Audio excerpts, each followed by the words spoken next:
আরে মানুষ, মানুষ এরকম খারাপ সিচুয়েশনের মধ্যেও দালালি ছাড়ে না। খারাপ সিচুয়েশনের মধ্যে কিভাবে যে মানুষ মানুষরে ঠকাইতেছে এটা বলার বাহিরে।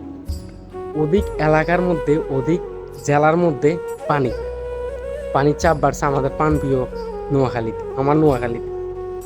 কিন্তু অধিকাংশ এলাকার মধ্যে ত্রাণের নাম করে অধিকাংশ মানুষ টাকা হাতাইতেছে। যেখানে টাকা উঠতেছে 40,000 50,000, ওইখান থেকেই 14,000 10,000 টাকা ত্রাণ নিয়ে দিতেছে। একদিন দিলে বাকি 2 দিন আর কোনো খবর থাকে না।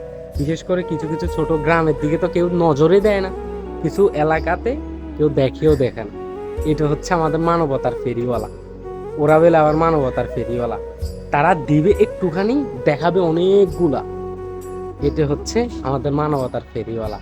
ধান্দাগিরি এখনো কেউ ছাড়ে নাই। হায়রে মানুষ, মানুষ মানে পশুর থেকে জঘন্য পরিমাণে টাকার জন্য জানোয়ারের মতো হয়ে যায়। এই খারাপ সিচুয়েশনে মানুষ খাইতে পারতেছে না, ওইসব মানুষের হক টাকা তার পকেটে ঢুকাইতেছে। বাহ বাহ, তুমি আবার মানবতার ফেরিওয়ালা দাবি করো।